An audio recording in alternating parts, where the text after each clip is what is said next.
बोरियत झील पाकिस्तान के शमाली इलाके गलगत बल्तिस्तान में वादी हंजा की एक झील है।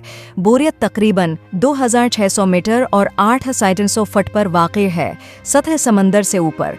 बोरियत झील हुसैनी के शमाल में तकरीबन 2 किलोमीटर के फासले पर वाक़ई है।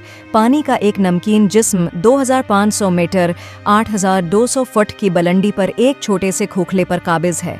हुसैनी गांव से, जो गलमट गांव से मुल्हक है, से 2 किलोमीटर के कच्चे जीप के रास्ते 4x4 के जरिए झील तक पहुंचा जा सकता है।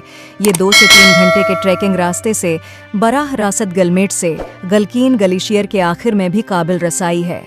ये साइट जंगली परिंदों की नकल मकानी के लिए एक पनाह गाह है और अक्सर परिंदों को देखने वाले और फितरत से मोहब्बत करने वाले यहाँ आते हैं। जनूबी पाकिस्तान के गर्म इलाकों से आने वाली बतखों की बड़ी तादाद को देखने के लिए मार्च और जून के महीनों के दरमियान जाना चाहिए।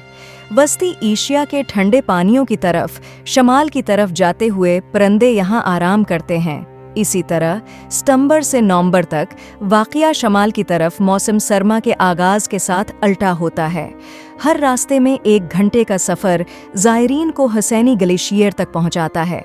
पैदल सफ़र करने वाले बोरियत झील की तरफ ट्रेकिंग के रास्ते पर जहां तक ग्लेशियर के किनारे हैं और इसी रास्ते से वापस आ सकते हैं।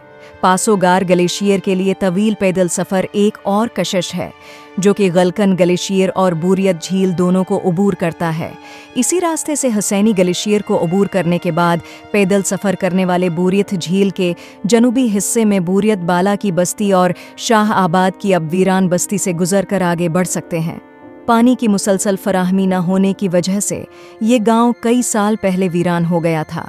घोलकन से पासो तक चहलकदमी तकरीबन 4 से 5 घंटे लगती है। ग्लेशियर से एक रास्ता कराकरम हाईवे और शेस पर होटल की तरफ जाता है।